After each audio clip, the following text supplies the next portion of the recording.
Muito bem, eu creio que já temos um grupo considerável de gente, participantes, portanto já faz sentido começar. Bem, boa tarde a todos, em primeiro lugar. Damos início a esta segunda tarde das Jornadas de Teologia 2022, que tem andado em torno deste tema que desenhamos com este título: Reconhecimento da Fraternidade, Fundamentos, Hermenêuticas e Desafios da Fratelli Tutti. Cumprimento todos os presentes, mas de modo especial os nossos convidados de hoje, que desde já agradecemos pela generosidade da rápida resposta e de terem aceitado estar connosco. Portanto, a professora Fernanda Bernardo e o professor Nuno Ornelas. Passo de imediato a uma breve apresentação de ambos, recordando o título da conferência que partilharam connosco e seguimos, porque já temos a sessão em andamento, seguimos então para a escuta daquilo que têm para partilhar connosco. Portanto, a doutora Fernanda Bernardo é professora associada com agregação da Faculdade de Letras da Universidade de Coimbra, onde se doutorou também em Filosofia Contemporânea com uma tese sobre Levinas. Mas tem também convocado para o seu espaço de reflexão autores como Derrida ou Nancy, de que também é tradutora, situando-se assim também num lugar de interseção entre a ética, a política, as artes e a literatura. Investigadora integrada do Instituto de Estudos Filosóficos da Universidade de Coimbra, partilhará hoje connosco uma reflexão que deu o título de Desafios da Fraternidade. Não muito distante de nós, apesar de uma parte do oceano pelo meio, temos o Dr. Nuno Ornelas Martins, que é professor catedrático da Católica Porto Business School e investigador integrado do Centro de Estudos de Gestão e Economia da Universidade Católica Portuguesa.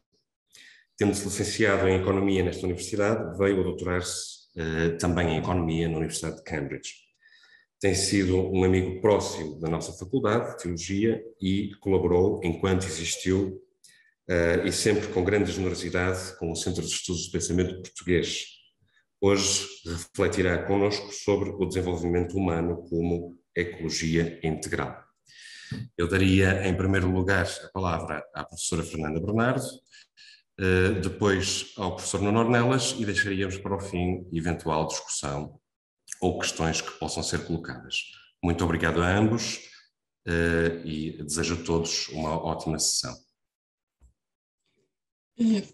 Boa tarde a todos, e eu não posso não começar por saudar, isto é, por felicitar a Universidade Católica pela organização deste evento, onde me permite destacar dois traços que parece que devem ser saudados. Por um lado, a importância e a urgência de se pensar um conceito e uma ideia como a de fraternidade nos nossos dias. E por outro lado também o luxo do tempo que nos é dado, que significa que este evento não é apenas um evento onde a urgência e a falta de tempo primam, mas pelo contrário dá tempo a uma exposição e eventualmente a um diálogo fecundo entre os participantes. Portanto, uma vez mais faço questão de saudar este aspecto. Por outro lado, também quero começar por agradecer o convite que me foi feito e que eu aceitei. Estou aqui na condição de filósofa, faço questão de salientar este aspecto. O meu olhar é um olhar filosófico para esta questão, a partir do posicionamento filosófico que é o meu, a saber na área da metaética e da desconstrução, que moldaram o meu pensamento e timbraram a minha voz. Relativamente ao meu título, ele é efetivamente Desafios da Fraternidade, que eu precisei depois por subtítulos que enuncio agora. O pressuposto antropofalo-logocêntrico em questão, repensando o humanismo com Levinas e Derrida. E eu parto de duas epígrafes, a saber, sou porventura guarda do meu irmão, é Gênesis 4, 9, e uma outra citação de Emmanuel Levinas, que é a seguinte: o mundo está aí para que a ordem ética tenha a chance de se realizar. E começa então assim: sou porventura guarda do meu irmão? Eis a interrogação que de longe, de muito longe, em boa verdade dos primórdios da civilização ocidental, nos traz o sobressalto do sentido, dos riscos e dos desafios do, no entanto, belo sonho da fraternidade. Com efeito, desde o Gênesis, mais precisamente desde o episódio bíblico protagonizado por Caim e Abel, não só a fraternidade, talvez deva desde já predicá-la, a biofraternidade, mais precisamente, nos chega dramaticamente assombrada pelo escândalo da violência do fratricídio, como a uma certa escuta filosófica, a minha aqui, sugere e enuncia já também o pressuposto antropocêntrico humanista de índole ontoteológica que para o bem e para o mal determinantemente fundamentará e cincelará a civilização ocidental no seu todo. Um pressuposto firmado na proclamação, ou mais precisamente na autoproclamação da soberania do humano homem, no seu poder e no seu poder de poder, e ipso facto, na oposição binária e hierárquica homem-animal, que se reflete igualmente no pressuposto androcêntrico falocrático, firmado na mesma oposição dual e hierárquica entre o homem e a mulher, assim insinuando também, à luz da mesma lógica binária, uma concepção da diferença sexual pensada em termos de dualidade oposicional e, por conseguinte, em termos de guerra dos sexos. Isto porque, onde há lógica posicional, ou seja, escutem, posicional, e enquanto posicional, posicional, há bipolaridade oposicional. Homem-animal, homem-mulher, razão-sensibilidade, sensível-inteligível, passividade-atividade e etc. E onde há bipolaridade oposicional, há sempre hierarquia. Há sempre hierarquia de um dos polos relativamente ao outro e há, portanto, assim, sempre violência. Assim, isto é, em razão da sujeição e da redução de um polo ao outro e, portanto, em razão da domesticação e da apropriação de um pelo outro. É este pressuposto antropocêntrico humanista, ou mais precisamente antropofalo-logocêntrico, de índole ontoteológica, que muito sumariamente aqui desejo salientar e questionar, no contexto de uma reflexão sobre o sentido, o reconhecimento, as exigências e as dificuldades da fraternidade hoje. É este pressuposto que, no meu entender, no essencial concentra a inquietude das questões críticas a lançar ao desafiante elan da fraternidade. Questões que estão na ordem do dia, da igualdade de género às questões ambientais, animais e da mundialização. E desafios que hoje em dia se lançam também, ou sobretudo, à responsabilidade do próprio pensamento, desafiando a filosofia enquanto área específica do saber, a pensar e a repensar-se, repensando quer os seus próprios pressupostos, quer os da carnofalo-logocêntrica cultura e civilização ocidentais, a fim de se lograr vir a pensar, a reconhecer, a cultivar e a vivenciar, em nome da incondicionalidade da ética, da paz, da justiça e do próprio futuro, uma outra fraternidade. talvez uma fraternidade ética para uma outra humanidade, um outro modus vivendi e uma outra civilização. Nada mais, nada menos.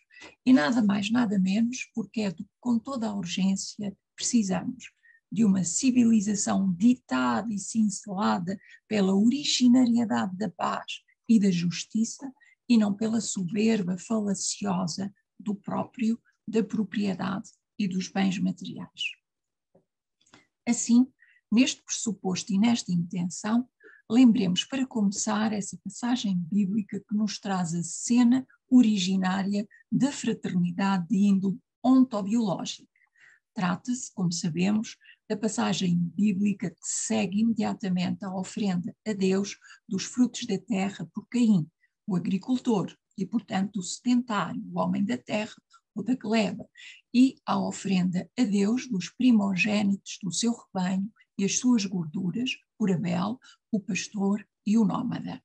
Ofrenda animal do nómada Abel, que, lembremos-lo também, terá colhido a preferência de Deus e desencadeado por isso o ciúme, a tristeza e a fúria de Caim, que o terão levado a assassinar Abel, seu irmão, seu único irmão.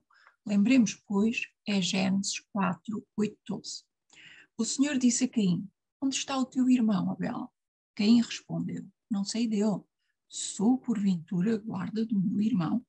O Senhor replicou: que fizestes? A voz do sangue do teu irmão clama da terra até mim.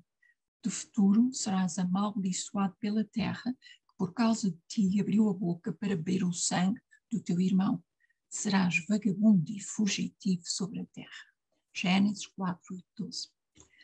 Serás vagabundo e fugitivo sobre a terra.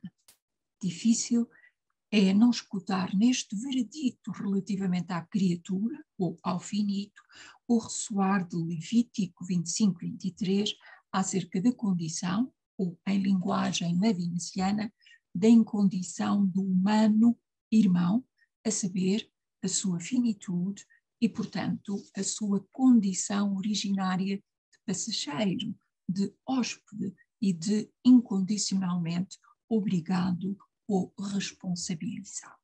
Dir-se-ia de guardião da vida. Cito: nenhuma terra será vendida definitivamente, porque a terra pertence-me e vós sois apenas estrangeiros e meus hóspedes.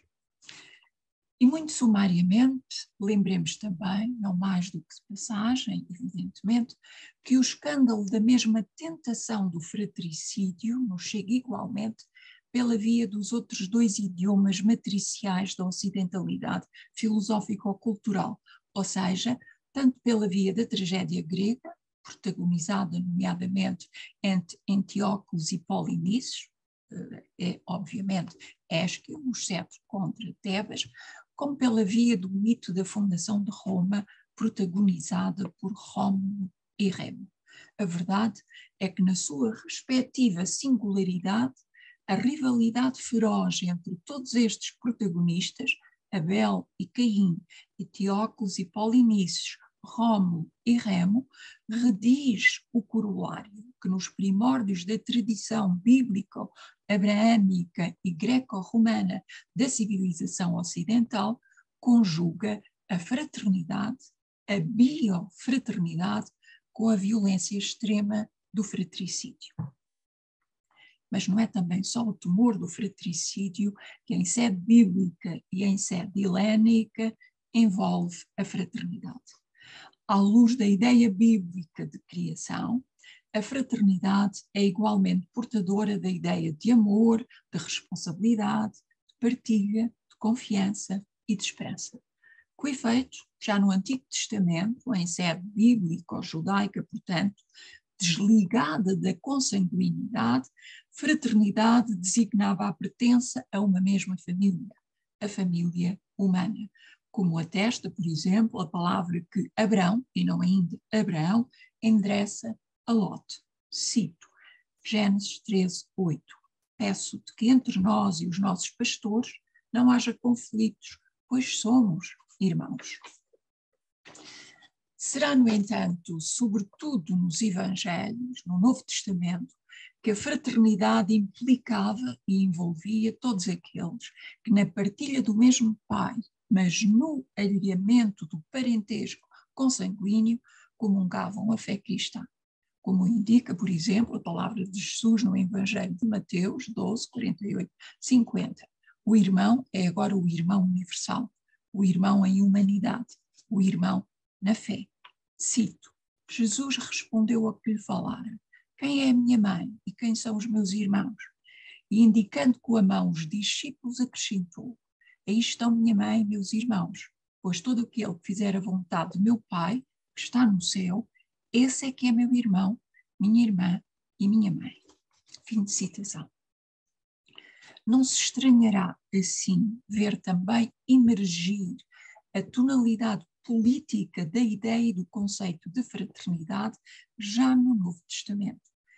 Esta tonalidade remonta, sobretudo, à tradição cristã paulina, de Efésios 2, 19, 20, que faz do homem, do humano homem, cito, o cidadão do mundo, o polites, pensado como mundo este, pensado como uma comunidade fraterna de homens filhos do mesmo Deus, unidos na expiação do pecado original e no seu destino mortal, assim também relaçando e politizando já as primeiras injunções da própria religião abraâmica, nomeadamente o abrir as portas de Isaías, que a par, sabemos, também proclamou a cidade forte, a cidade fortificada. Ainda que com um destaque essencial no âmbito da teologia bíblico-cristã, penso sobretudo aqui em São Paulo, Efésios 2, 19, 20, o esquema da fraternidade está igualmente omnipresente no momento grego, em Platão, nomeadamente no Menexeno, que alia a fraternidade grega a si mesma, tanto no Polemos como na Stasis, bem como nos momentos medieval e, sobretudo, moderno e contemporâneo da ocidentalidade filosófico-cultural. De facto, fundada na universalidade da paternidade divina, a ideia de fraternidade da nossa espiritualidade judaico-cristã, na designação de Levinas, ou então da nossa espiritualidade judaico-islâmico-cristã, na designação de Massignon, assumirá na modernidade a sua tonalidade filosófica e político-jurídica. Embora não sem ambiguidade, isto é, não sem revelar também a sua sempre possível pervertibilidade, a sua abstração a par da sua insuficiência, atestam a divisa republicana francesa: liberdade, igualdade, fraternidade, que na piugada longínqua tanto do decálogo bíblico como do direito natural, do jus natural, virá a insuflar o espírito que inspirará as diversas declarações dos direitos do homem, com a assumida pretensão de transformarem o mundo, o homem, a sua vida e a sua história. Da Declaração dos Direitos do Homem e do Cidadão de 1789, à Declaração Universal dos Direitos do Homem e do Cidadão de 48 e, mais recentemente, à Carta dos Direitos Fundamentais da União Europeia, datada de dezembro de 2000.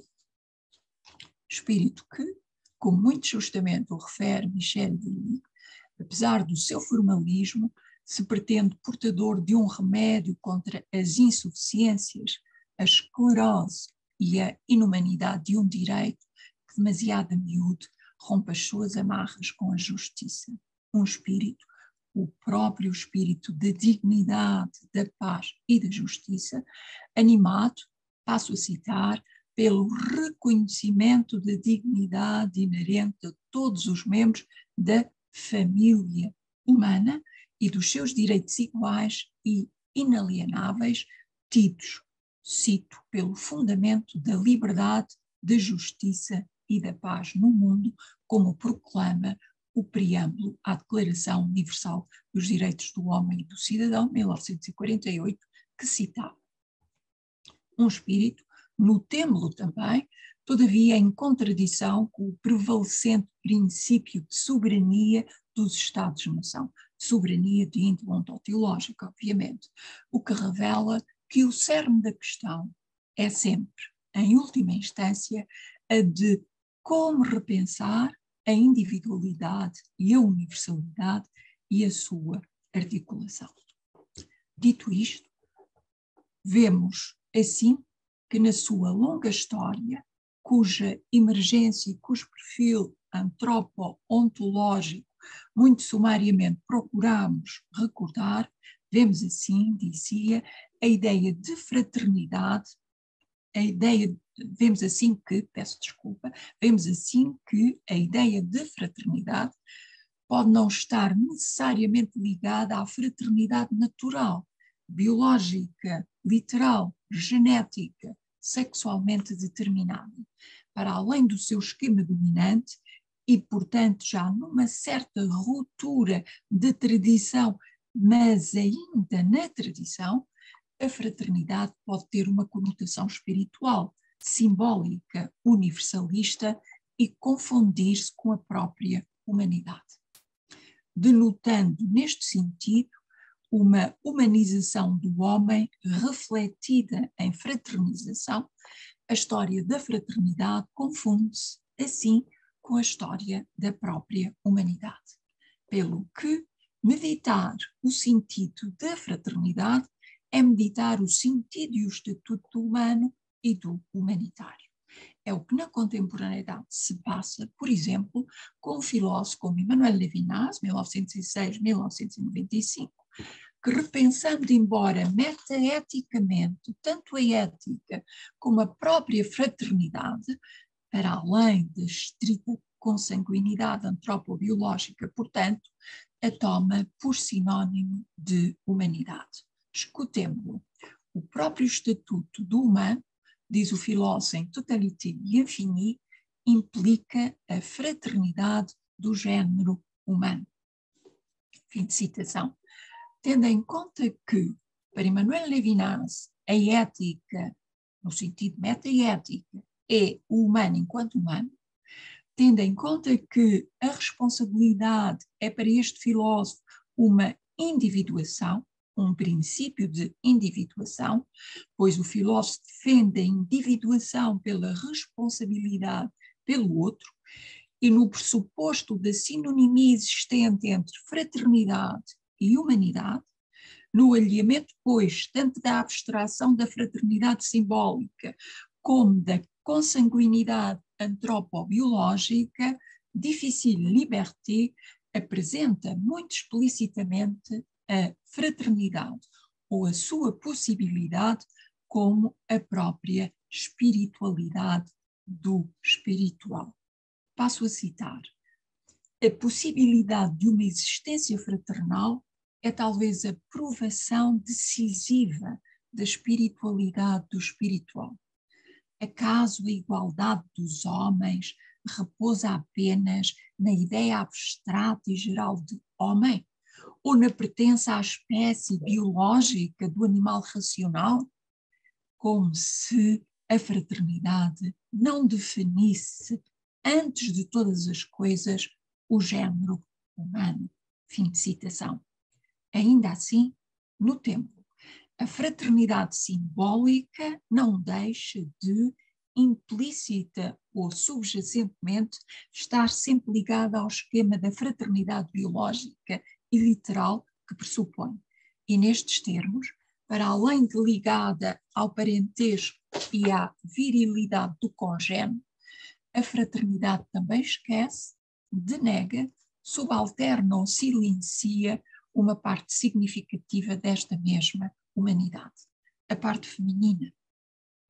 Em suma, implicando, por um lado, a existência de um liame, ou pelo menos a possibilidade da existência de um liame ao nascimento, ao sangue, à família, ao semelhante, ao próprio e ao próximo, logo também ao solo, à etnia e à nação, numa palavra, autoctonia, e implicando, por outro lado, o silenciamento a denegação, o rebaixamento ou o sintomático esquecimento da mulher irmã e, por conseguinte, do feminino, impossível se torna não reconhecer sempre na fraternidade um perfil androcêntrico ou falocrático ou, mais precisamente, falologocrático, que retrata a virilidade, isto é, o poder e o poder de poder do homem,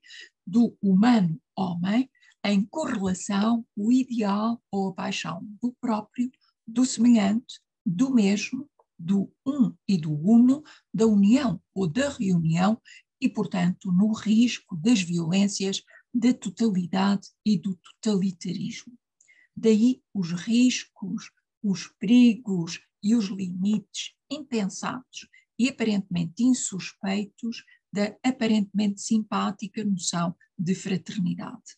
Riscos, perigos e limites reconhecidos e bem assinalados, por exemplo, por Catherine Chalier, que refere, cito: se a fraternidade depende do reconhecimento do semelhante em outrem, então ela exclui aqueles e aquelas que, por diversas razões, em particular culturais ou religiosas, étnicas ou raciais, não pertencem a esta semelhança. Uma fraternidade em conformidade com o ideal do mesmo confessa, reivindica mesmo os seus limites, exceto se tornar um semelhante, o que o racismo exclui, outrem não participa dela. O direito de entrada nesta fraternidade condicional é, além disso, tributário de prerrogativas daquele que toma a iniciativa de dizer meu semelhante, meu irmão. Anuncia a outrem a boa nova de um reconhecimento sempre à mercê de uma rejeição, uma vez que, no seio da semelhança real ou suposta, emergirá uma diferença inassimilável por aquele que fala. Uma fraternidade que reconhece outrem enquanto se assemelha a mim, repousa assim num esquema filosófico que pretende defender o privilégio e a iminência do um. Fim de citação. Eu sublinho, uma fraternidade que reconhece outrem enquanto se assemelha a mim, repousa assim num esquema filosófico que pretende defender o privilégio e a iminência do um. Vejamos como é que a ética ou a fraternidade ética, segundo Emmanuel Levinas, desafia estes desafios não sem ambiguidade, não ainda sem ambiguidade. A tais riscos e perigos não podem senão corresponder desafios. Desafios vários, sendo talvez o primeiro dos quais repensar de novo e diferentemente a fraternidade. No fundo, a questão da fraternidade é sempre, e antes de mais, e em primeiríssimo lugar, o que se entende, o que se deve entender por fraternidade. Com efeito, e como procuramos salientar até aqui, apesar das diversas rupturas com a longa tradição da história da fraternidade, nomeadamente naquela que se confunde com a história da própria humanidade, o esquema homofraternal, falo-logocentrado, persiste e domina ainda. As rupturas desta longa e persistente tradição, com esta tradição, ocorrem ainda nela, ocorrem ainda nesta tradição, que, embora à sua maneira, reeditam ainda. Nela, a humanidade do homem é como que subsumida da figura da virilidade do irmão, do filho-irmão, ou da inexistência de pai. Ele também um irmão entre irmãos. Filosoficamente, estamos assim ainda num registro de pensamento interessado, ontológico e autonómico, ou egológico, onde reina o egoísmo e a violência do conatus essendi. Vejamos muito telegraficamente agora como um filósofo como Emmanuel Levinas, operando embora uma significativa ruptura com esta tradição, não sem ambiguidade, a reedita até um certo ponto ainda. A reedita ainda no registro antropofalocrático do seu humanismo do outro homem, que, paradoxalmente, o filósofo nos ensina também a repensar e a transcender através da hipérbole do feminino, que consubstancia uma espécie de feminismo avant la lettre para pensar um humano para além do género e, portanto, para além da diferença sexual e para combater todo e qualquer ismo. Passamos assim de uma lógica posicional e oposicional para uma lógica paradoxal.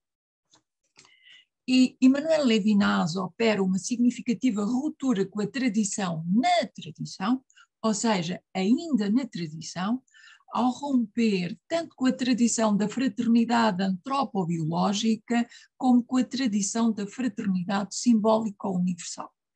Falo pensando metaeticamente a fraternidade e, por conseguinte, também o humano, dada a sinonimia existente no pensamento e na obra do filósofo entre fraternidade e humanidade. O filósofo da ética, como prima filosofia, começa por romper com o registro ontoteológico da tradição bíblica da fraternidade fratricida, advogando a urgência de repensar a fraternidade a partir do que ele mesmo designa por escândalo do assassinato de Abel, ou seja, advogando a necessidade de pensar a fraternidade tanto para além da biologia como para além da ontologia. E este para além é obviamente também sempre um aquém, não é?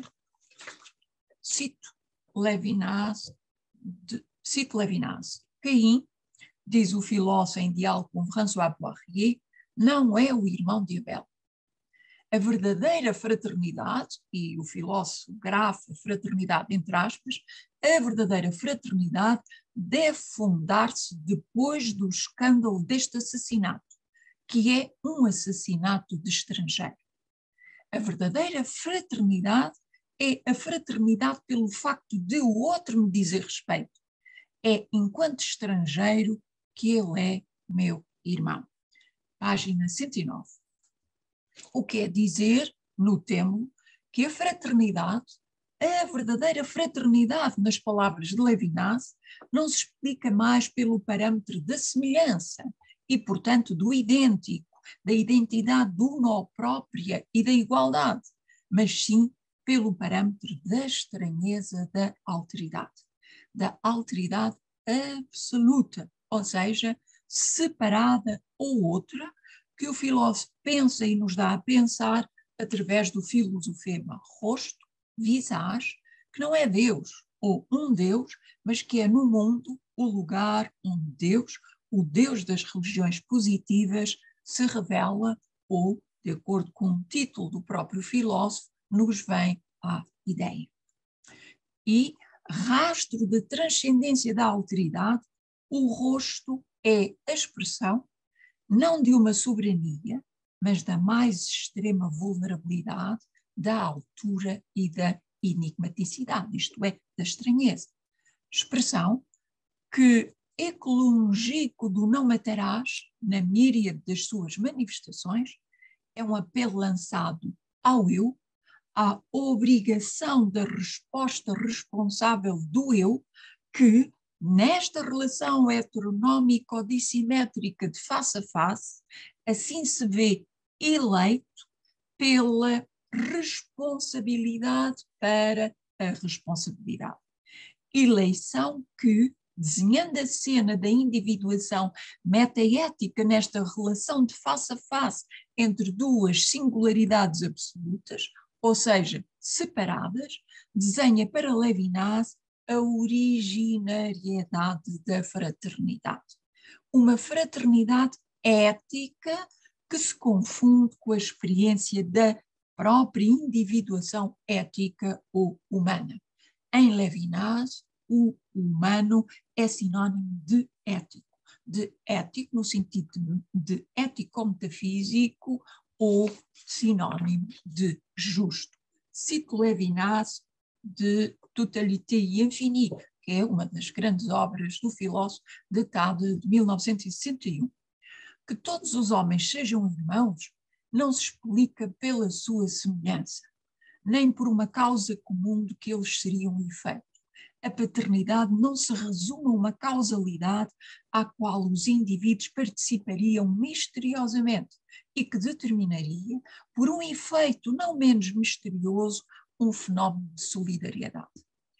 É a minha responsabilidade diante de um rosto, olhando-me como absolutamente estrangeiro, e a epifania do rosto coincide com estes dois momentos, que constitui o facto original da fraternidade. Página 235, Totalité et Infini.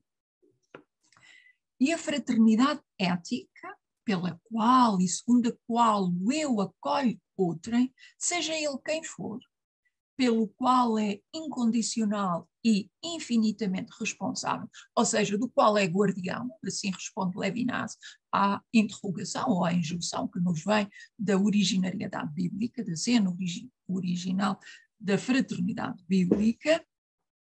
E a fraternidade ética, dizia, não se opõe apenas à biofraternidade de origem bíblica, opõe-se também ao mito grego da origem da humanidade e de acordo com o qual a humanidade teria nascido das pedras atiradas para trás das costas por Deucalião.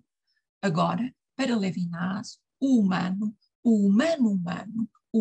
digno do nome, nasce da obrigação da sua resposta responsável dada ao outro na sua condição de absolutamente outro, isto é, de estrangeiro, de absolutamente outro, insisto.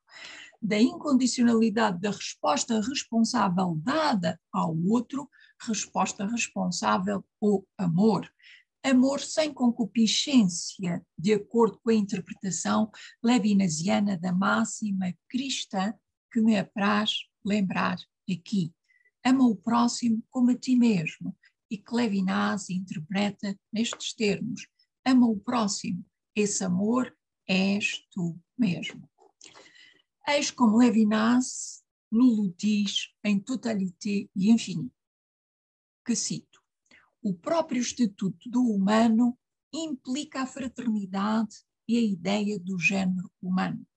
Ela opõe-se radicalmente à concepção da humanidade unida pela semelhança de uma multiplicidade de famílias diversas, saídas de pedras, atiradas por Deucalião para trás das suas costas e que, pela luta dos egoísmos, desemboca numa cidade humana.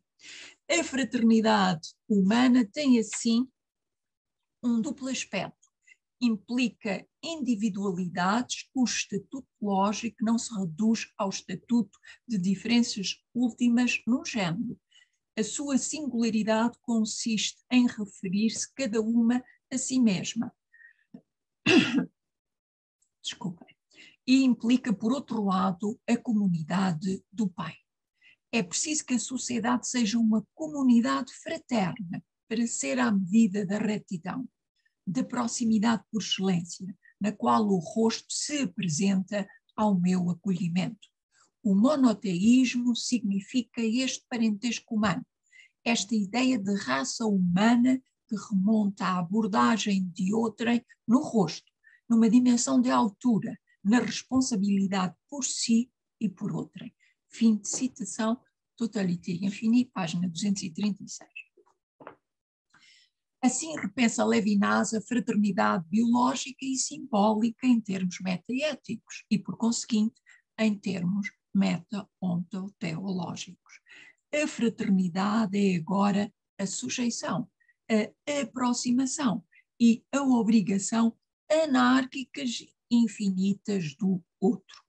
Assim responde também Levinas à interrogação bíblica Sou, porventura, guarda do meu irmão? Sim, és. O fraterno é agora o guarda do outro. Questionando a liberdade e a responsabilidade de índole autonómica e implicitamente o acolhimento condicional, eis como Levinas o diz em Dieu et la philosophie, uma obra, talvez a última grande obra de Levinas, datada de 1975.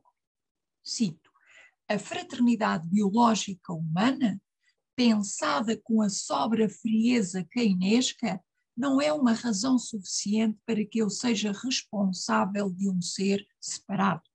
A sóbria frieza keynesca consiste em pensar a responsabilidade a partir da liberdade ou segundo um contrato. A responsabilidade pelo outro vem de aquém da minha liberdade. Não me deixa constituir um eu penso substancial como uma pedra ou como um coração de pedra em si e para si. Ela vai até à substituição pelo outro, até à condição ou até à incondição de refém. Diante do próximo, eu compareço mais do que apareço. Respondo de antemão a uma convocação. A minha responsabilidade, queira-o eu ou não, é a maneira como outrem me incumbe ou me incomoda, quer dizer, como outrem me é próximo. E próximo é, em Levinas, o contraponto do próprio, não é? O próximo é infinitamente separado, infinitamente outro. A proximidade do próximo é a minha responsabilidade por ele. Aproximar é ser guardião do seu irmão, e ser guardião do seu irmão é ser seu refém. A responsabilidade não provém da fraternidade. É a fraternidade que nomeia a responsabilidade por outrem, aquém da minha liberdade. Página 117, 119 de Dieu qui vient à l'idée. Mas, ainda que meta-eticamente pensada e correspondendo ao exigente humanismo do outro homem, a fraternidade ética não deixa de inscrever ainda o exigente pensamento de Emmanuel Levinas na veia dominantemente falococêntrica da tradição bíblico-helénica. Isto porque o rosto do outro, como rosto da alteridade ou da exterioridade, é o rosto do outro homem, isto é, do outro como humano e do humano como homem. Levinas faz, de facto, uma distinção entre o rosto masculino, dito o rosto do vós, do mestre ou do senhor, e o rosto feminino. Distinção que deixa aperceber no pensamento do filósofo a coexistência de uma subtil hipérbole feminista com uma hipérbole androcêntrica.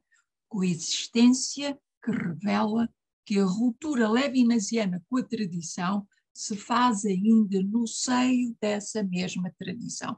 E como eu comecei por dizer, é precisamente esta mesma tradição que deve, ou melhor, é precisamente esta tradição que deve ser pensada nos seus pressupostos. Nada de novo, eu ouso dizer, nada de novo se diz e pode vir a fazer-se no sentido de transformar o mundo no sentido da justiça, sem pensarmos estes pressupostos. É tarefa do pensamento, como sei por dizer, é tarefa da filosofia, enquanto nela ele tem uma sede específica. Continuo para terminar, só mais 2 ou 3 minutos. Os traços do androcentrismo que ainda impregna o pensamento levinasiano revelam-se a 3 níveis, mas não faço aqui do que enunciar. A saber, primeiro, ao nível da ambiguidade lexical e conceitual. Il, de ileité, que eu traduzo mal por ileidade. Il antes de ele, ela. Filho antes de filho, filha. pai antes de pai, mãe. O irmão antes da irmã, irmão. A paternidade antes da maternidade. O outro, e o outro com maiúsculo, o outro antes da outra, apesar de, no tocante a este l'autre, no idioma de Levinas, a masculinidade apenas se marca gramaticalmente, dado l'autre ser escutável como o outro ou a outra. Segundo traço, ao nível da conjugação da fraternidade com a paternidade e a genealogia masculina. Conjugação evidente, sobretudo numa obra como Totalité et Infini, na qual sobressai o fio, que no pensamento e na obra de Emmanuel Levinas correlaciona o pai e o irmão com a genealogia familiar masculina. É que, embora com os traços da passividade e, portanto, da vulnerabilidade, sendo embora o pobre e o órfão, ou o pobre ou o órfão, a verdade é que, como o pai, que é fecundo, o filho é um homem e inscreve-se numa genealogia familiar, ou seja, numa consanguinidade masculina, apesar de metaeticamente pensada. A filha está ausente.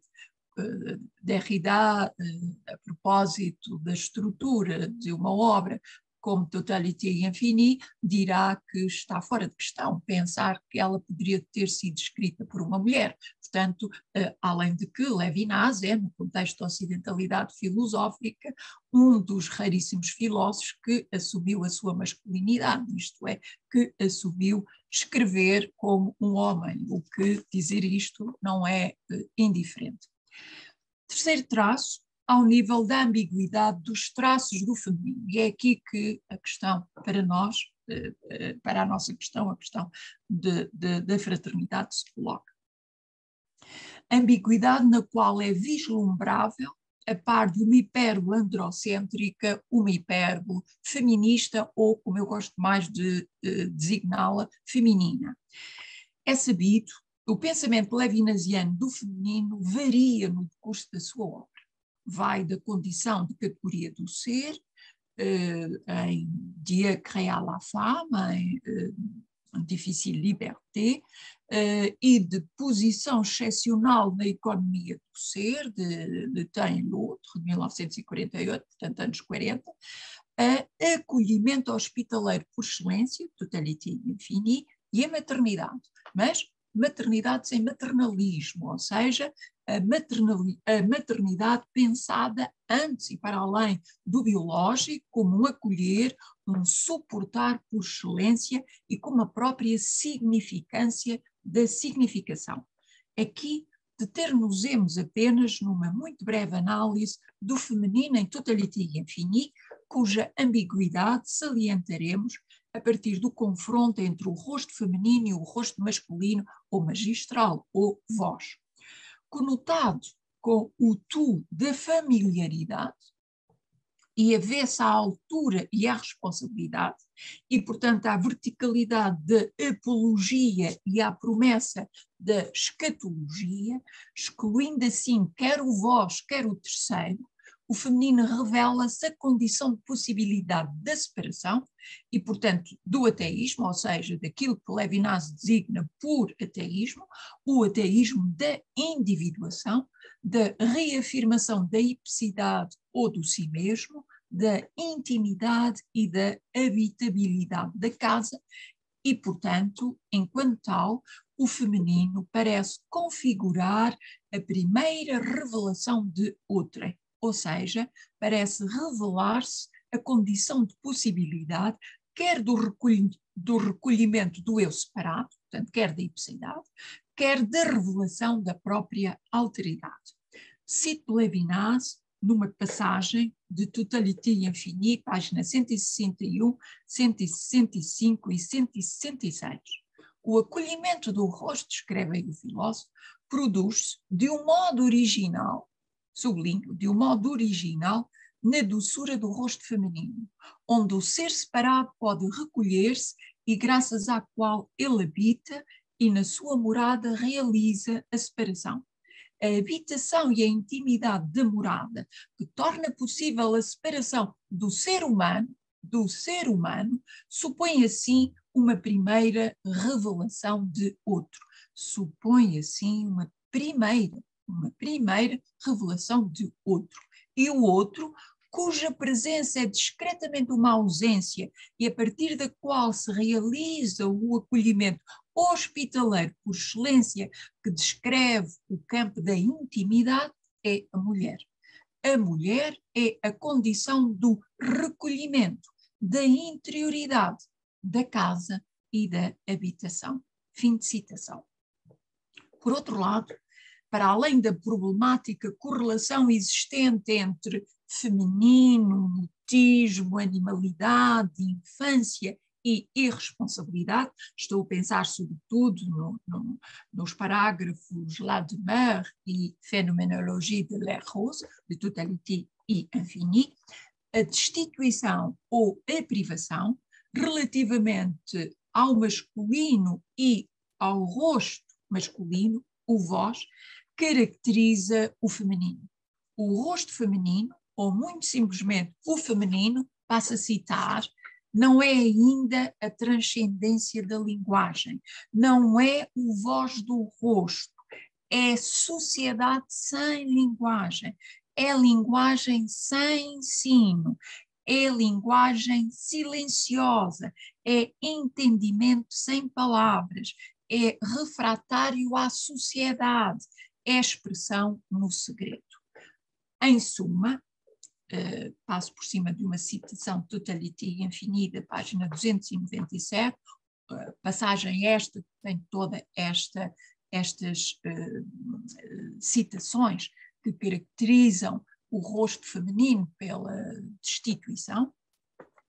Em suma, continuo, o feminino é a este nível caracterizado pelos traços que tradicionalmente o descrevem, a saber, pela casa, pela intimidade, pela interioridade, pela domesticidade da política, pelo recolhimento, pela associalidade, pelo mutismo, pela graça, pela doçura, pelo tu, não pelo vós da altura magistral e da verticalidade, isto é, da apologia e da escatologia, pelo impudor, pela ternura, pela cabeça coquete, pela animalidade irresponsável, pela discrição, pela virgindade inviolável, pela insignificância do lascivo, pela pura vida um pouco besta, pelo delicioso desfalecimento no ser, pela fonte da doçura em si, pela terra e asilo, etc, etc, etc.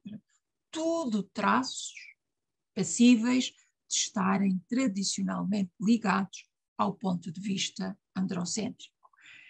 Daí as críticas de alguns dos melhores e mais fiéis leitores de Emmanuel Levinas, como é nomeadamente o caso de Catherine Chalier, que declara que a identidade de destino e de dignidade entre o homem e a mulher, que Levinas acolhe na sua leitura e interpretação da tradição hebraica e que proclama, não basta para abolir o primado e o privilégio do masculino tido pelo protótipo do humano e do escatológico. E passo de novo por cima da citação de Catherine Chalier, numa obra conhecida intitulada Figure du Féminin, página 81, 83 e 84. E corro para o fim. Paradoxalmente, correspondendo os traços de privação que desenham o rosto feminino aos do dizer, o rosto feminino retrata também uma hipérbole feminista que, origem pré-ética da ética, é passível de configurar no dizer atento de Jacques Derrida um manifesto feminista avant la lettre. Uma hipérbole que se dá a ler e a pensar quando, em Totalité e Infini, no importante parágrafo intitulado A Morada, La Demeure, Levinas pensa o feminino, o ser feminino, que é e não é também a mulher, ou o ser empírico do género feminino, ligado à interioridade, intimidade, da casa, em termos de acolhimento hospitaleiro por excelência, em termos de acolhimento em si, isto é, em termos de hospitalidade incondicional.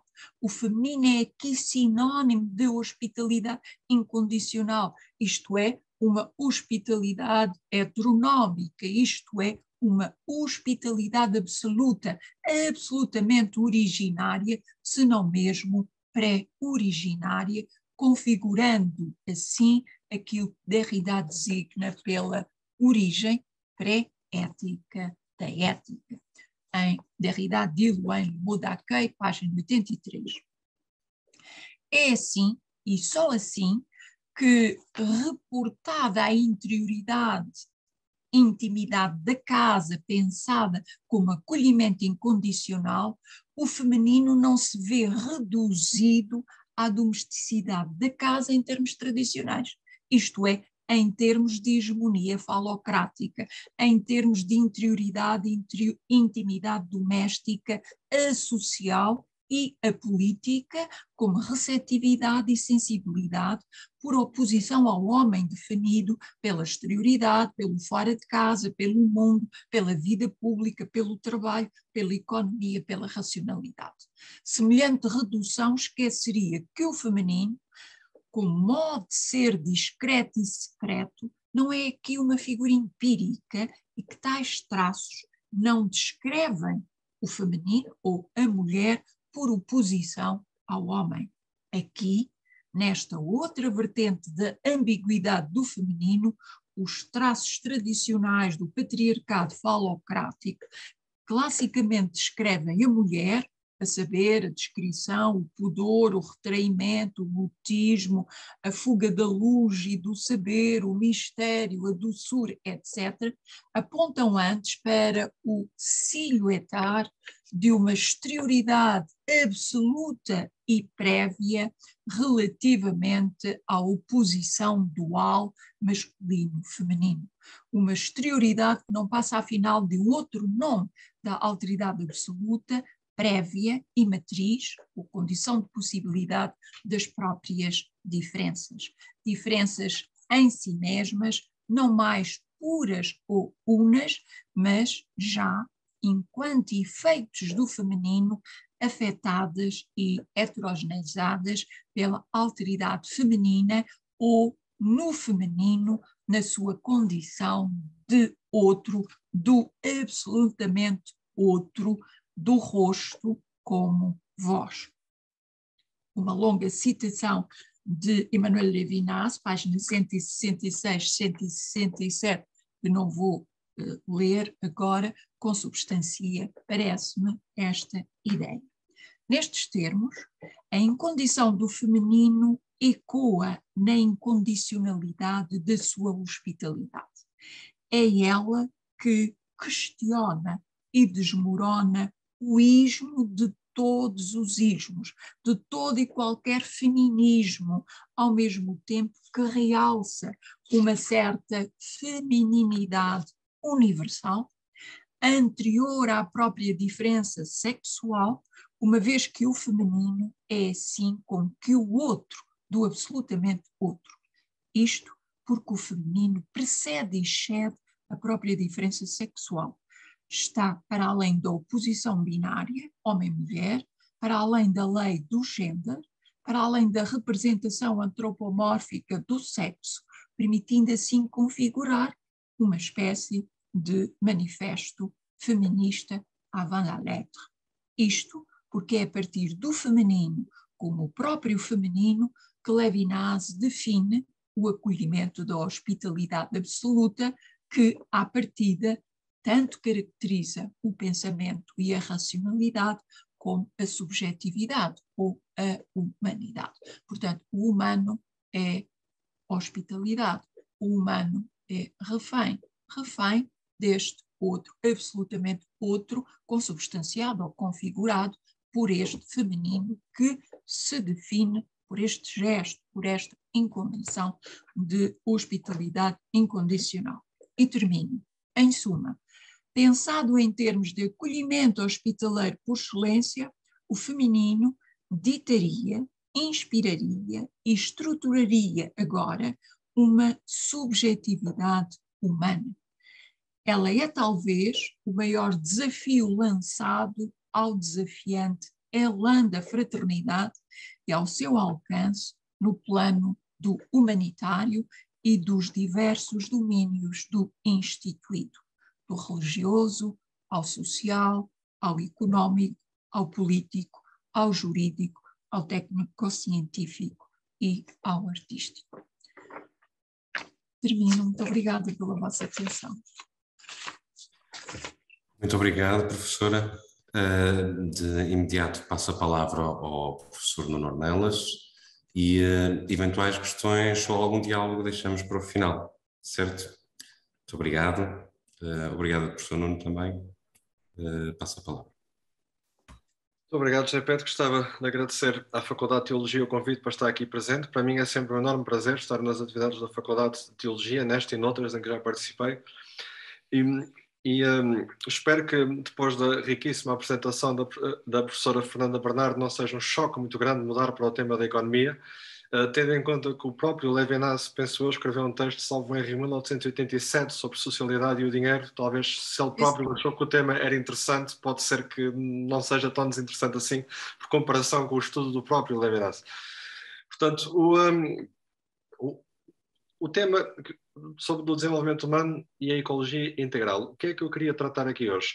Eu queria, essencialmente, abordar um problema que nós enfrentamos atualmente, que é como é que nós podemos resolver os problemas sociais, os problemas de desenvolvimento humano que atualmente que enfrentamos, dentro dos limites biofísicos que o planeta permite, que são os limites que estão a ser impostos pelos vários fenómenos que temos observado. E queria falar desse tema, mas também com ligação naturalmente ao tema da fraternidade, e penso que essa ligação pode ser feita pelo facto de como eu vou argumentar a própria abordagem de desenvolvimento humano, tal como tem sido tratada nas Nações Unidas, no Índice de Desenvolvimento Humano, nos relatórios de desenvolvimento humano, a meu ver, tem alguma relação e porventura até alguma influência que ainda estará por estudar de documentos relacionados com a chamada doutrina do desenvolvimento humano integral, que nós encontramos, por exemplo, na Populorum Progressio do Papa Paulo VI, 1967, com alguma, na altura, autores como Jacques Maritain, com o seu humanismo integral, autores como o Padre Lebreu também tiveram influência nesse documento, ou pelo menos nas ideias desse documento, o Papa Bento XVI, na Caritas in Veritas, volta a retomar o tema do desenvolvimento humano integral e, aliás, designa essa encíclica de 1967 do Papa Paulo VI como a Rerum Novarum dos tempos modernos, como que a dizer que enquanto a Rerum Novarum trataria as questões do capitalismo industrial, das relações entre o capital e o trabalho, que eram as questões prementes nesse tempo, que o Populorum Progressio marca agora uma fase em que passamos a tratar os temas de desenvolvimento e globalização e essa doutrina do desenvolvimento humano integral, portanto, parece-me que existe também alguma relação importante entre essa doutrina e aquilo que é a abordagem de desenvolvimento humano. Portanto, eu vou começar pela abordagem de desenvolvimento humano, até para tentar ver se conseguimos terminar antes das 16 horas para haver algum tempo para questões. E como é que surge a abordagem de desenvolvimento humano, aquela que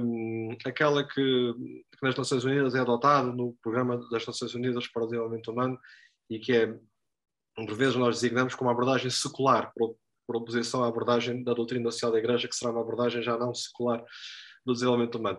Essa abordagem surge essencialmente para tentar medir ou quantificar o bem-estar humano, que é uma coisa bastante positivista de se fazer em termos filosóficos, mas já vou falar um bocadinho mais sobre isso, mas tenta dar uma abordagem mais rica do que é o bem-estar humano.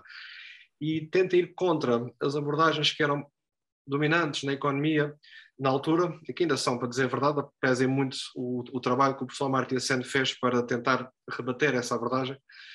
Abordagens segundo as quais o bem-estar mede-se em termos inteiramente subjetivos, isto é, principalmente ao longo dos anos 30, a economia passou-se a defender a economia na sequência de alguns argumentos nesse sentido por Lionel Robbins, que estava na altura na London School of Economics, passou-se a defender que a utilidade ou seja, enquanto os autores utilitaristas iniciais, John Stuart Mill e Henry Sidgwick, e depois mais tarde economistas influenciados por eles como Alfred Marshall ou Arthur Cecil Pigou, tinham uma concepção de utilidades multidimensional, ou seja, havia necessidades humanas mais urgentes, outras menos urgentes, algumas eram apenas uns desejos que não teriam tanta prioridade ética ou moral como poderiam ter outros. Leonard Robbins vem argumentar que a utilidade ou essa dimensão subjetiva do bem-estar é algo que é isso mesmo, irreducivelmente subjetivo. E como é irreducivelmente subjetivo, não há forma de fazer comparações interpessoais de utilidade. Isto é, eu não posso comparar a utilidade de uma pessoa com a utilidade subjetiva de outra pessoa. Houve autores, como os autores da escola austríaca de economia, alguns até com alguma influência fenomenológica de Gadamer, tentaram partir daqui para alguma análise da intersubjetividade e como é que a intersubjetividade se manifesta no mercado e etc.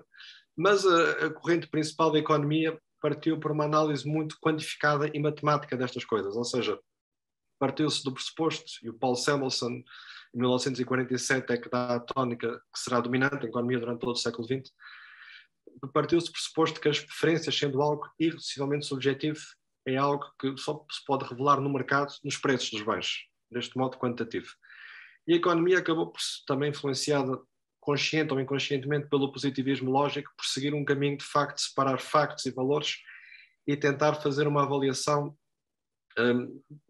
e deixar as questões da avaliação do bem-estar humano, do desenvolvimento humano, como uma questão ética que estava fora do âmbito da economia. A economia não trata as questões da ética, isso ficará para a filosofia, e na economia tratar apenas as questões da eficiência e tratar apenas tudo o que diz respeito à alocação de recursos no mercado. E se falar de bem-estar, reconhecer que o bem-estar é algo irreducivelmente subjetivo. E a abordagem do desenvolvimento humano do professor Amartya Sen, por exemplo, e da professora Marta Nussbaum também, aparece como a crítica desta abordagem, dizer que de facto o bem-estar humano é algo que não deve ser avaliado de uma forma meramente subjetiva e que até porque, ou seja, esta questão da comparação das utilidades subjetivas estava também relacionada com questões políticas da altura, que eu não vou agora aqui entrar, mas a questão é que o argumento que estava a ser feito quando foi criticado pelo Nell Robbins era que alguém com menos rendimento retira mais utilidade desse rendimento do que alguém com muito rendimento. Então é um argumento para a redistribuição de rendimento de alguma forma. E isto no contexto em que tínhamos o Pigou, por exemplo, fez este argumento em 1912 e depois em 1920, pelo meio tivemos a Revolução Soviética, etc.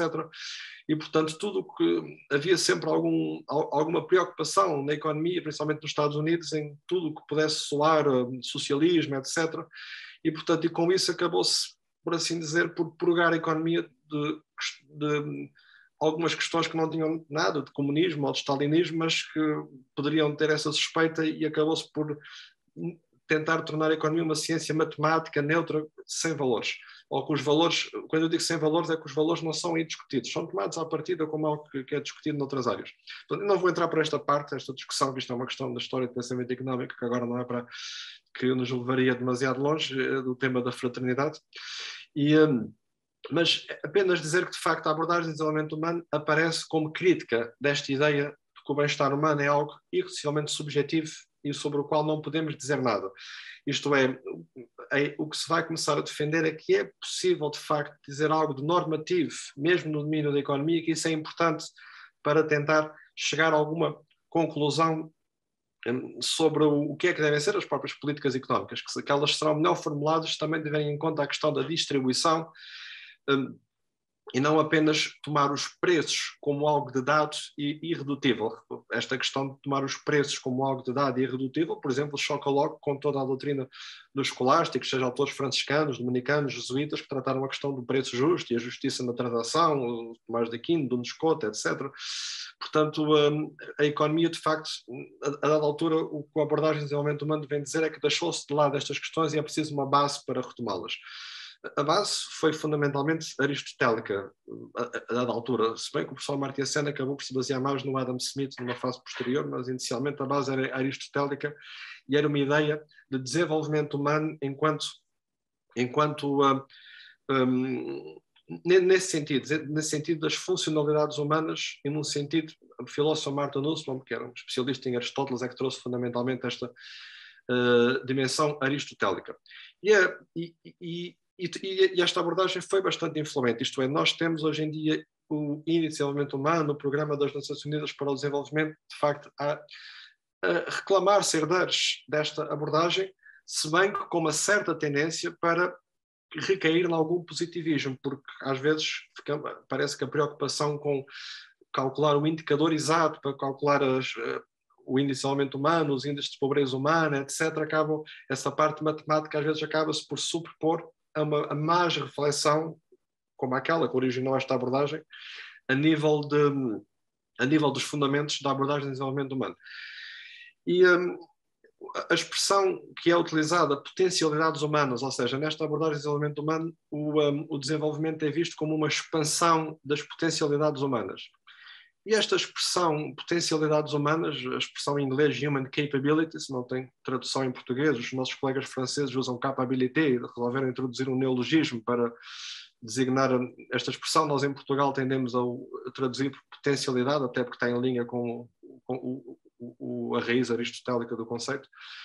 Esta abordagem, na realidade, existiam autores como o Denis Goulet, que já falavam disto em 1971, portanto, 8 anos antes do professor Amartya Sen ter começado a falar disto em 1979, e o Denis Goulet, como se sabe, tem uma grande influência do padre Lebrun, padre dominicano, que também tinha proximidade com o Papa Paulo VI, e portanto é por aqui, não vou entrar por aqui agora, mas é por aqui que também se poderia tentar estabelecer também alguma ligação desta abordagem, hoje muito discutida na economia, a documentos que de facto a antecederam e que tinham já a gênese da ideia, nomeadamente esta carta encíclica do Papa Paulo VI, os textos do Padre Lebrun, que depois influencia Denis Goulet, que propõe uma ideia que de facto é bastante parecida com o que vai surgir depois, embora nós tenhamos informação sobre a influência do Padre Lebrun em Denis Goulet, não temos nenhum dado para já que nos permite inferir que essa influência que foi por aí, o professor Amartya Sen e a professora Martha Nussbaum chegaram à ideia, podemos apenas notar a analogia e a semelhança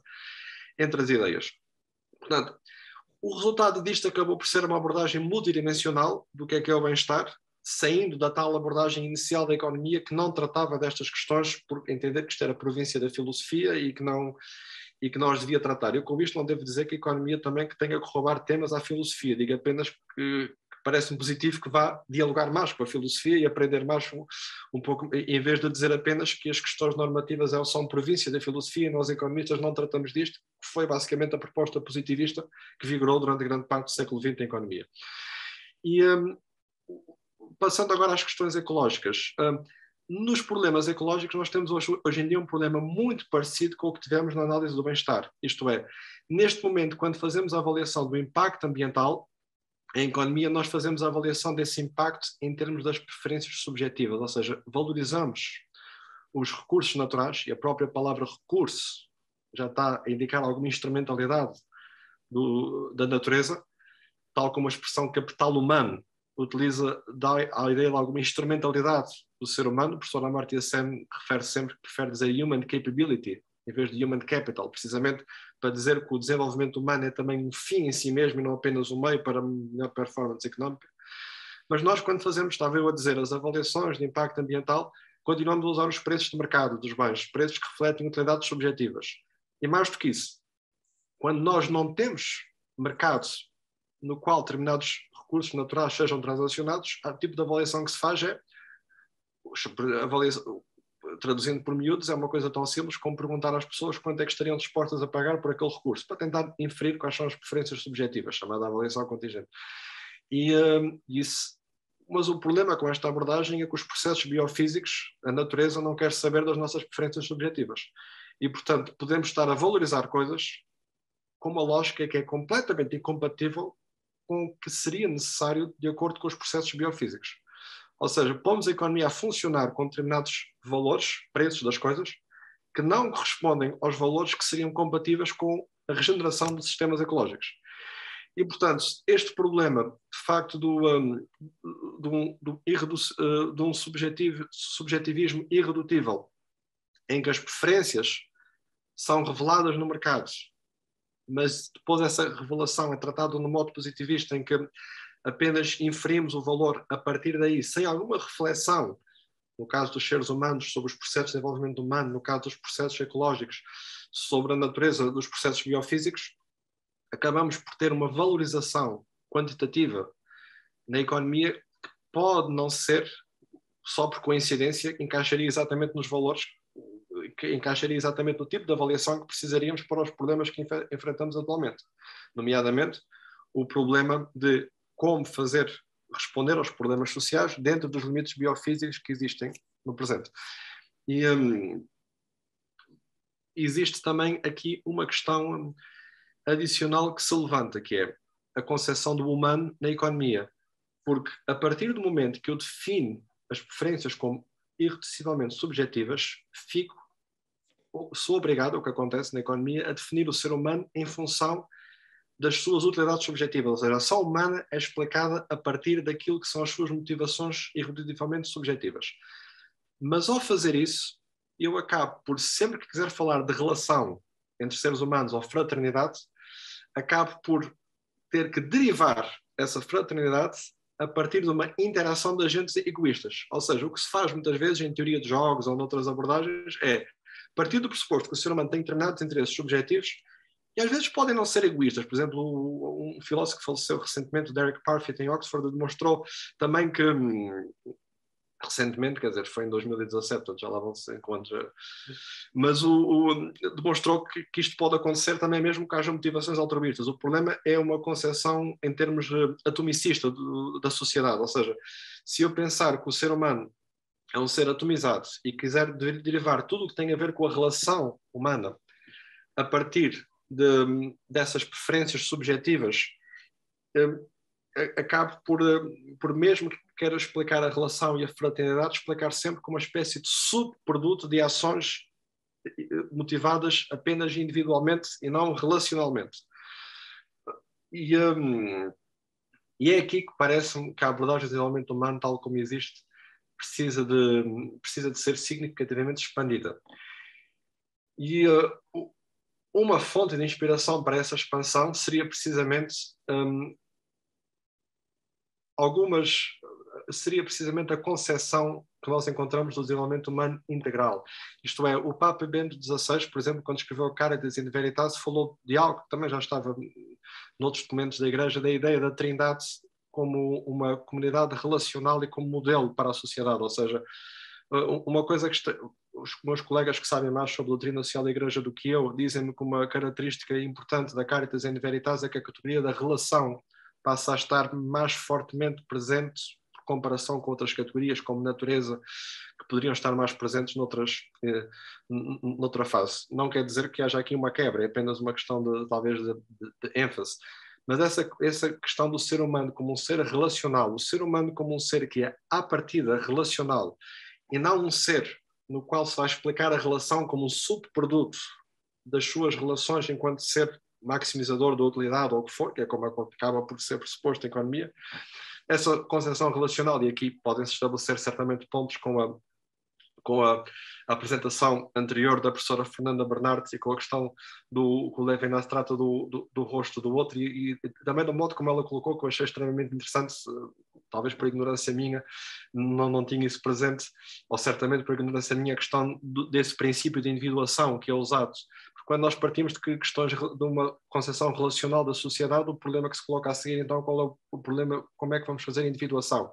A individuação dá-se pela matéria, como defendia o São Tomás de Aquino com a questão da matéria signata, a individuação dá-se pela forma, como defendia o João Dunes Couto, portanto, uma questão que os medievais já tratavam e que eu, de facto, a minha leitura do Totalidade e Infinito foi uma leitura lúdica, não foi uma leitura profissional. Portanto, eu li o livro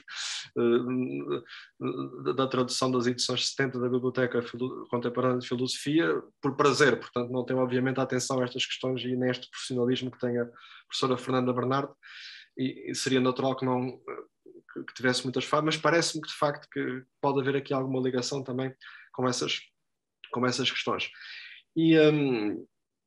E portanto, abordagem de desenvolvimento humano integral parece-me que mais recentemente na Laudato Si aparece como ecologia integral, à qual, além das questões económicas, sociais e ambientais, fala-se também da questão cultural e da questão da vida diária também.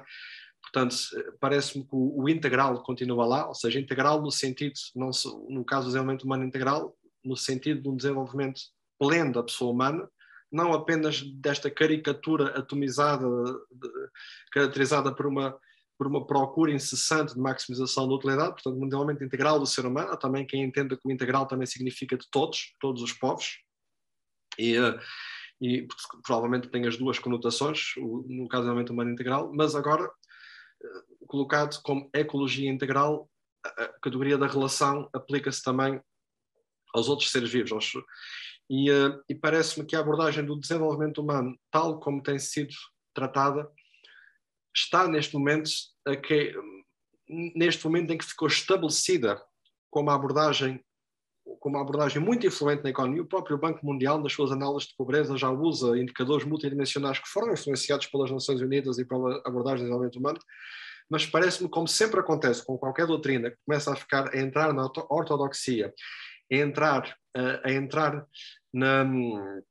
por assim dizer, nas questões que passa a ser debatida nos principais fóruns, ao risco de ser contaminado por aquilo que eram os problemas que existiam nesses fóruns. Neste caso, parece-me que a nível mais profundo tem a ver com uma interpretação demasiado estrita do positivismo lógico, em que focar, e esta matematização da economia, dos indicadores, etc., que nós verificamos e que também está a acontecer com a própria abordagem do desenvolvimento humano, a meu ver, e é o que eu tenho argumentado em alguns artigos sobre esta matéria, começa a ser um perder do espírito original. Portanto, faço um apelo, eu faço sempre este apelo quando venho a teologia, acho eu, sempre que venho às jornadas de teologia ou a uma apresentação, faço este apelo. Os meus colegas de teologia, de filosofia, também quando fui à Faculdade de Letras em Lisboa, fiz a mesma coisa, faço sempre um apelo que não pensem que a economia é algo só para os economistas, venham à economia trazer um pouco de humanismo, um pouco de filosofia, um pouco de teologia, porque de facto, eu aqui estou a dar o exemplo da doutrina social da Igreja, mas o exemplo do Levinas também seria igualmente bem-vindo. Existe de facto a necessidade de retomar os temas de desenvolvimento humano do ponto de vista, recuperando a inspiração filosófica que esteve no início com a professora Marta Nussbaum, com a professora Amartya Sen, e parece-me que, não quer dizer que estas coisas não tenham, o problema é que também estes temas foram debatidos ao longo do século XX, mas a dada altura foram misturadas com outras questões. Por exemplo, nesta questão que eu estou a dizer, de fazer a avaliação do impacto ambiental humano em termos biofísicos, isto foi também debatido, só que foi debatido no contexto do debate, chamado debate sobre o cálculo socialista, se as sociedades deviam ser socialistas ou capitalistas. E como os autores que defendiam as questões de a mensuração do valor das coisas pelo seu impacto biofísico, também defendiam um socialismo centralizado, acabou-se, como os ingleses costumam dizer, deitar fora o bebê, ou como é que se diz, deitar fora o bebê com a água, não é throw out the baby with the bathwater. Portanto, deixou-se de lado algumas questões relativas ao bem-estar social ou às questões ambientais, porque entendeu-se que isso estava associado a outro tipo de questões que na altura não queriam ser discutidas. Não vou aqui discutir a validade dessas outras abordagens, só vou dizer que não é preciso estarem necessariamente misturadas. Eu penso que as cartas encíclicas dão um exemplo de facto de como é possível tratar estas questões, os problemas sociais, agora mais recentemente o ambiental, com a Laudato Si, que também já estava presente em anteriores, portanto é uma questão de ênfase, mas que é possível de facto tratá-los de uma forma plural e aberta, de modo a tratar aquilo que são os principais problemas atuais. Portanto, recapitulando e finalizando, os principais problemas, como resolver os problemas sociais dentro dos limites biofísicos. Durante muito tempo a economia tinha uma solução para os problemas sociais, que era o crescimento económico. Vamos crescer, se nós crescermos, resolve-se o problema da procura de lucro e há mais rendimento para distribuir por todos, e havendo mais rendimento para distribuir por todos, o que nem sempre aconteceu, essa distribuição, diga-se de passagem, portanto, não foi algo que tivesse necessariamente acontecido, mas a solução era, com o crescimento resolveria-se os problemas de desenvolvimento. Os limites biofísicos estão a levantar aqui, estão a pôr essa questão também em causa. A abordagem de desenvolvimento humano parece-me que continua a ter o potencial para responder a esta questão, como abordar os nossos problemas sociais dentro dos limites biofísicos, continua a merecer a nossa atenção enquanto abordagem que pode contribuir para essa discussão, mas precisa de voltar um pouco às bases do que foi a inspiração original, para não cair também na tentação positivista na qual a economia caiu e na qual a abordagem do desenvolvimento humano tem algum risco presentemente de estar a cair. E parece-me que os temas que se discutem relacionados com o desenvolvimento humano integral e a ecologia integral têm um contributo importante para dar para isto. Portanto, eu finalizo com este apelo aos colegas da teologia, de filosofia, que venham falar com a economia sem medo, sem receio, sem pensar que não é sua província, porque já viram que eu não tive qualquer problema de meter-me aqui por temas sobre os quais sei pouco, portanto, passo nomeadamente, ou pelo menos que não deviam ser da minha, ou pelo menos que leio apenas de forma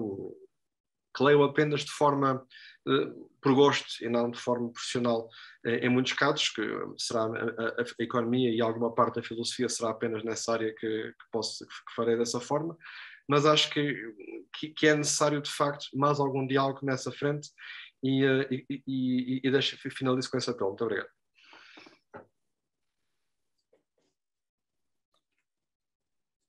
Muito obrigado, caro Nuno. Eu creio que tivemos aqui duas interessantes reflexões que ampliaram o espaço de discussão em torno desta questão da fraternidade, eventualmente mais do que eu próprio imaginaria. Já estamos em cima das 4, mas eu creio que poderíamos abrir aqui um bocadinho de espaço de diálogo, de questões, eventualmente interpelarem-se mutuamente os dois convidados. Deixo para já esse espaço, não quero impor enquanto moderador a esta partilha ou este diálogo. Naturalmente, os assistentes à distância também podem colocar as questões ou no chat ou no Questions and Answers que encontram na barra inferior.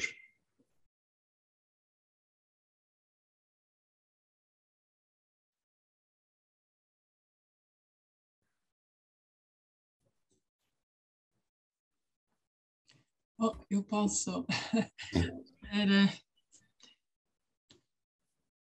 para tentar quebrar o silêncio. Eu também agradeço a palavra do professor Nuno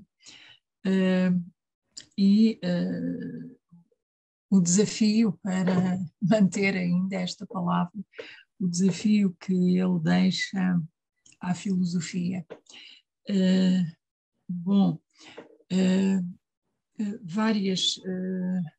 Várias questões, eu fui sensível a várias questões que enunciou. Refiro apenas duas delas. Uma primeira, se eu bem escutei, disse que a economia, ou pelo menos é de certa forma uma ideia que circula no âmbito da própria economia, a economia não trata as questões da ética. A ética é uma questão da filosofia. Já vem a esta afirmação, se eu entendi bem, e por outra, fui sensível à afirmação da dimensão relacional do humano. Portanto, o homem define-se pelo seu caráter relacional. Isso está presente nos vários textos das doutrinas da Igreja e em vários textos filosóficos. Relativamente à primeira questão, de acordo com a qual a economia não trata as questões da ética, numa certa linha do próprio Amartya Sen, eu gostaria, antes de pensar que a economia e as questões da economia deveriam ser ditadas pela própria ética. A economia é, antes de mais, uma questão ética. Sobretudo, aliás, eu mais não fiz agora do que citar o próprio Levinas, num dos seus textos talmúdicos, ele diz isso mesmo. A economia é ditada e inspirada pela ética, ou deve ser originariamente ditada pela ética. Obviamente aqui nós teríamos que nos entender acerca da nossa concepção da ética, e quando se diz que a economia não trata das questões da ética, a ética é uma questão da filosofia, tem implícita uma concepção filosófica, sistemática, normativa da ética. Não é, no entanto, essa a concepção da ética que está presente em Levinas, e como eu disse, eu falo a partir de Levinas. Levinas e Derrida são de facto os filósofos que moldam o meu pensamento e, portanto, como comecei por dizer, timbram a minha voz. É uma espécie de certa forma, os óculos a partir do qual eu olho o mundo e, de certa forma, o pensamento a partir do qual eu próprio vivencio o mundo. A ética é a relação ao outro, mas uma relação heteronómica ou dissimétrica, e juntando esta injunção com a segunda, isto é, o homem é um ser relacional, para mim a questão aqui também se coloca em termos de saber como é que se pensa esta dimensão relacional.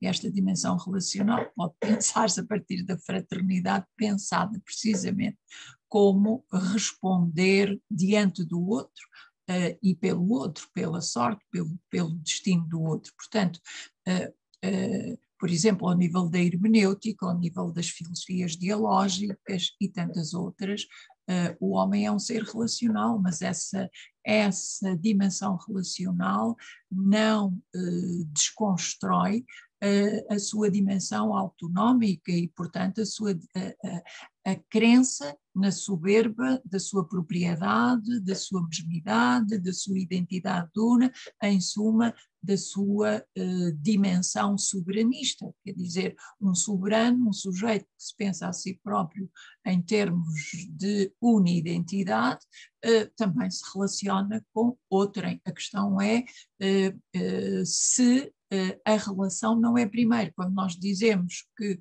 o humano é um ser relacional, se a relação não é primeira, se a relação não antecede o próprio homem, isto é, se o humano não vem a si nesta relação ao outro, que é a sua resposta e a sua responsabilidade pela sorte, pelo destino do outro. Se nós passarmos pela experiência da individuação em termos psicanalíticos, ou outra qualquer, parece-me que as coisas vão neste sentido. Portanto, o homem é um ser relacional, sim, mas em que termos? E o mesmo relativamente à questão económica. Eu costumo dizer que, pensada em termos de relação heteronómica ou dissimétrica a outrem, a ética deve não só inspirar a economia, mas deve também ensinar-nos a pensar as relações da ética com a economia, com a política, com a democracia, com as artes, etc, etc. Portanto, nós temos aqui talvez um novo ponto de partida que é também gerador de uma atitude de vigilância e eventualmente de dissidência, de crítica contínua ao status quo, ao instituído, porque o instituído não se compadece com o acontecer da vida e, portanto, com a surpresa que significa este acontecer da própria vida. É apenas isto que me permito lançar para lançar a discussão, agradecendo uma vez mais ao professor Nuno a sua palavra. Estás sem microfone, já, Pedro. Não sei se irias falar. Não, eu não tenho nada a acrescentar em jeito de discordância. Portanto, eu quando estava a falar da separação, eu também a tentar condensar, se calhar não expliquei, eu queria dizer que a economia nem sempre fez esta separação, isto é, enquanto para os autores do início do século XX, influenciados pelo utilitarismo, o caso do Henry Sidgwick, ele era de facto, foi o Alfred Marshall, que fundou a Faculdade de Economia em Cambridge, ele dizia que ele era o seu pai e mãe intelectual. Portanto, esta proximidade grande fazia com que, quando se falava de utilidade, tomava-se essencialmente por garantido que havia um ideal utilitarista de maximizar a utilidade de maior número, tal como era defendido pelo John Stuart Mill. E, no caso do Sidgwick, no Methods of Ethics, o livro de 1974, já começa com uma forma de argumentação que pelo menos o John Rawls vai considerar já precursora do que será a argumentação em ética subsequente, mas os economistas, o Marshall, o Pigou, tinham noção de haver pressupostos éticos nas suas doutrinas. A partir do Landau Robbins é que se tenta de facto fazer essa separação, mas nós podemos colocar a questão até que ponto é que essa separação é de facto conseguida ou não, nunca acaba por acontecer, haver uma ética implícita e inconsciente, de alguma forma pressuposta, nas suas doutrinas. Enquanto portanto, o Adam Smith, na sua teoria dos sentimentos morais, e que tem o texto também fundador da Economia, a Riqueza das Nações, distinguia entre as éticas ditas da virtude, ou como se diria hoje em dia, portanto, falava de Platão, diga-te, perdão? Não, estava a dizer, a questão da virtude tem ainda a marca de Aristóteles. Sim. O capítulo em que o Adam Smith fala da virtude na teoria dos sentimentos morais só é introduzido na última edição de 1790, portanto, mas aí quando ele é introduzido ele clarifica clarifica os sistemas morais, ele faz a divisão entre os epicuristas e depois a virtude, em que ele inclui os estoicos, o Zenão, o estoico e também o Platão e Aristóteles, e depois falo dos platónicos de Cambridge, que era uma escola influência. Quando faz essa distinção entre os três, e quando o Henry Sidgwick aparece, ele inclui o hedonismo, o egoísmo como uma das possibilidades éticas. Portanto, havia esta consciência de que havia ali alguma teoria ética implícita, mesmo que se fosse para uma abordagem meramente egoísta, de caracterização do comportamento humano. E o que acontece com o Robbins é que, de facto, que se diz que isso não é desejável. A economia não quer dizer que não existam esses pressupostos, mas que deve fazer uma análise meramente técnica e passa a haver um privilegiar da técnica matemática, contra a qual eu não tenho nada, aliás, não tenho nada contra, mas houve um privilegiar da técnica matemática sobre a base humanística. E era nesse sentido. Portanto, eu, como estava a condensar, disse as coisas, se calhar de um modo um pouco brusco, mas eu penso que essa questão nunca desapareceu. Apesar do tema da desigualdade, da distribuição ter regressado, ele regressa sempre com uma grande ênfase nas métricas. Como é que se quantifica a desigualdade? Quem são os 1% mais ricos? Quem são os 10% mais ricos? Não acontece com uma reflexão sobre as bases da desigualdade e mesmo nas implicações da desigualdade. Por exemplo, na política de Aristóteles ele discute em várias ocasiões as implicações da desigualdade na sociedade, quando faz as comparações dos vários tipos de regimes políticos também. Era algo que era discutido e que sempre se discutiu em economia pelos escolásticos, o Adam Smith, sempre foi discutido. O tema durante o século XX foi considerado algo separado, mas mesmo quando volta, regressa nesta roupagem positivista. E, portanto, eu quando digo que desapareceu, e reparo, quando a filosofia nunca desaparece de lado nenhum, pode estar implícita naquilo que nós fazemos no modo inconsciente. Eu penso que é isso que acontece na economia. Neste caso, a corrente implícita é o positivismo lógico, mas perguntam ao economista o que é o positivismo lógico, ele diz que nunca ouviu falar sobre isso, ou que não é positivista, ou que é outra coisa qualquer. A não ser que tenha estudado a epistemologia e tenha noção do que é que são as correntes epistemológicas e onde é que se poderá situar. Portanto, de facto, agradeço a clarificação, porque de facto o que eu pretendia dizer tinha bastante mais nuances e ao tentar condensar não teria ficado tão claro. E o tema da moeda, por exemplo, o próprio Levinas trata no tal texto de 1987, e que o Jorge Simmel também tem um texto também tem um livro sobre esta questão, o próprio tipo de relação humana que se estabelece, a quantificação, etc. Tudo isso são temas que eu gostaria de ver mais tratados e que implicam alguma base filosófica que eu penso que está a faltar neste momento, mesmo quando existem licenciaturas, como por exemplo em Inglaterra está muito em voga uma licenciatura chamada Filosofia, Política e Economia, porque mistura as três áreas, começou em Oxford, etc.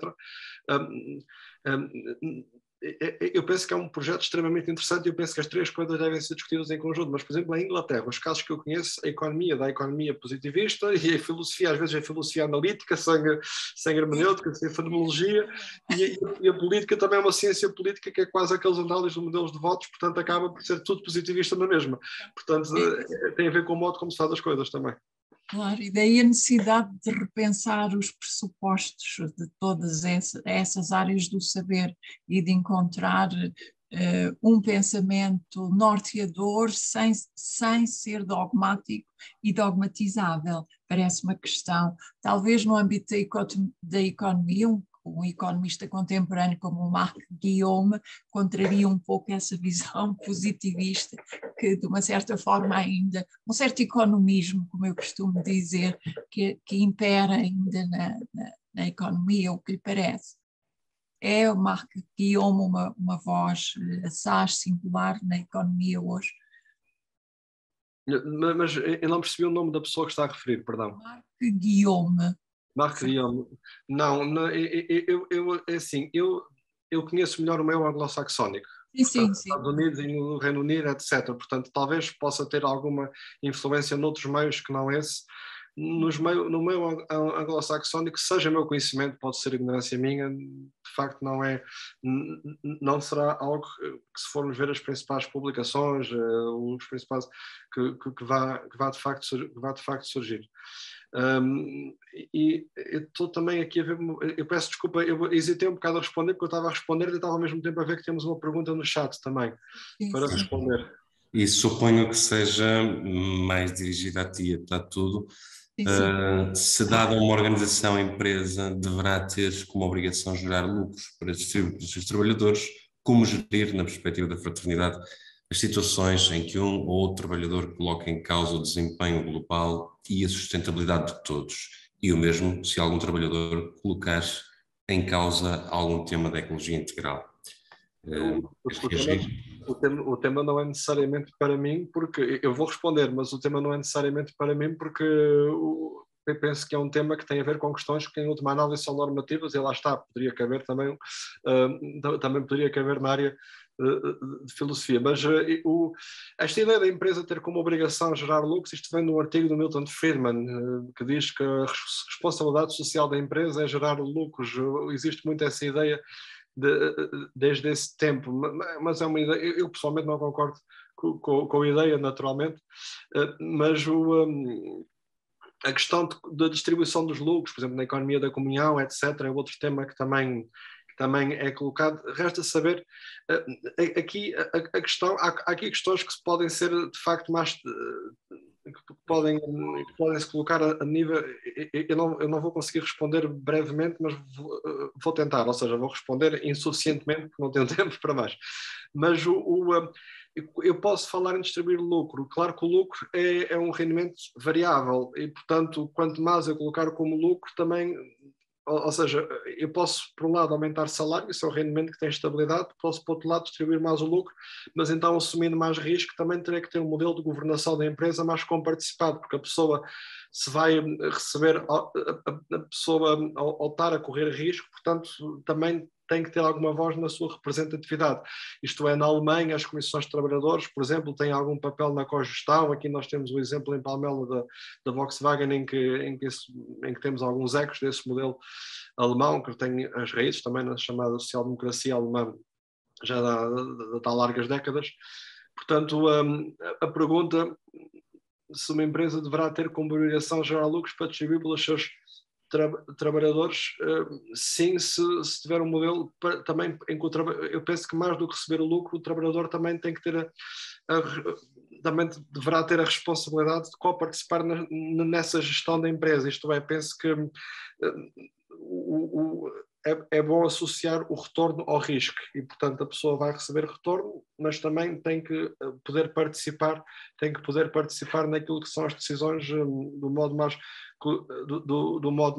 colegial. Nós tivemos uma experiência das cooperativas no século XIX, portanto, esses modelos são todos modelos que merecem ser discutidos no caso de movimentos ligados de alguma forma à Igreja. A economia da comunhão será talvez aquele que será mais conhecido. A outra questão quando um trabalhador coloca em causa o desempenho global, a sustentabilidade de todos, algum tema bom, aí a questão é como é que eu estou a assumir que é possível resolver essa questão sem passar necessariamente pela exclusão do trabalhador. Isto é, parece-me que um primeiro passo será sempre ver se é possível dentro do compromisso social que existe, que isso deixe de acontecer, e antes de chegar a outra via,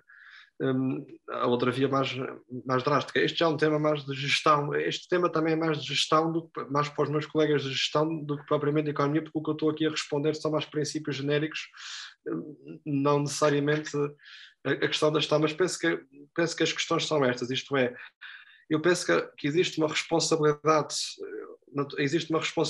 enquanto para com estas questões por parte de qualquer empresa. Muitas vezes o que está a acontecer hoje em dia até que muitos destes temas estão a ser discutidos a nível da responsabilidade social, isto é, eu vejo hoje em dia colegas meus que trabalharam toda a vida em desenvolvimento humano, nestas coisas, de repente dão formação executiva, porque as empresas querem saber agora com estas questões dos Objetivos de Desenvolvimento Sustentável, etc. E eles de repente dão cadeiras em áreas que nunca pensaram dar. Portanto, penso que aí sai esse nível que se coloca a questão, mas sempre tendo em conta qual é o grau de participação que o trabalhador tem ou não na empresa para saber que responsabilidades é que pode ser depois chamado a assumir. Isto foi extremamente condensado, eu estou a tentar resumir, espero que tenha tido algo de que seja que vá minimamente de encontro às questões da pessoa que colocou aqui a pergunta. Muito obrigado, Nuno. Eu suponho que já passamos mais ou menos o tempo normal destas sessões, para não ficar só aquela sensação de que alguém poderia ter participado, daria só espaço a mais uma questão, caso alguém queira colocar. Se ninguém quiser colocar nenhuma questão, eu daria por encerrada esta sessão.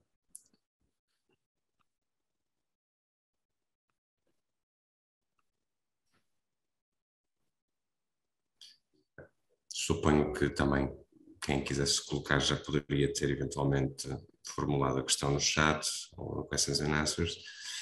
Pronto, eu agradeço muito a ambos, à professora Fernanda Bernardo, ao professor Nuno, a generosidade, a riqueza da partilha e estaremos em contacto brevemente para dar seguimento a estas reflexões. Agradeço também a participação de todos os que estiveram a assistir. Relembro que amanhã recomeçamos jornadas às 10 da manhã e desejo a todos um bom final de tarde e bom descanso também. Boa tarde, muito obrigado outra vez, professor Obrigada. Fernanda e ao professor Nuno. Obrigada, boa tarde. Obrigado. Deus, boa tarde.